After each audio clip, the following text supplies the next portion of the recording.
Tonight, we're solving a mystery involving an 18-wheeler with flashing blue lights. Yeah, so a few weeks ago, photos of a new unmarked truck started circulating online, leaving drivers wondering if it would be used as a tool to pull them over.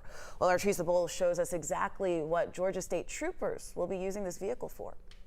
It may look like a police car and sound like a police car, but worry not, drivers. The officer whipping this big rig won't be bringing you a ticket, at least not exactly. If he did see an emergency situation, he could stop and have another officer do it, but it is an authorized emergency vehicle, but its main purpose is not to pull over trucks or cars on the road. Georgia State Patrol Sergeant Chase Woody says the main purpose is to educate. This is the only one in Georgia. We're the only agency in Georgia that has something like this. On the outside, it'll eventually be decked in the Department of Public Safety logo, but on the inside, it looks like an arcade. Drivers can use this simulator to show different scenarios truck drivers experience. And when it was my turn,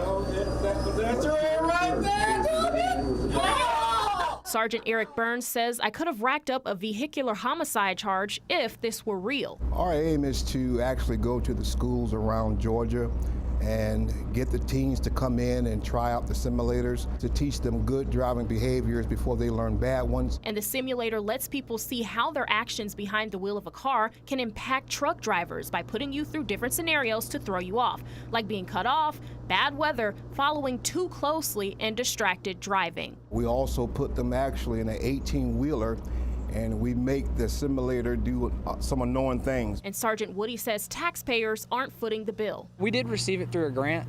It was a grant to educate drivers. The grant wasn't to pull over vehicles to get money. The truck will be hitting 75 South Tuesday to head to Valdosta State and meet with college students. Our goal is to go to every single school and put the teens in here in the simulators and let them drive them, before they get out there on the highway and start driving. So as many as possible. In Atlanta, Teresa Bowles, 11 Alive News. Definitely a teaching tool that Teresa obviously had a pretty hard lesson there to learn. I'm gonna need Teresa to tighten up on that wheel, girl. We don't need to do any news stories about you, but we are excited to see some people getting educated, especially for those truckers out there. Absolutely.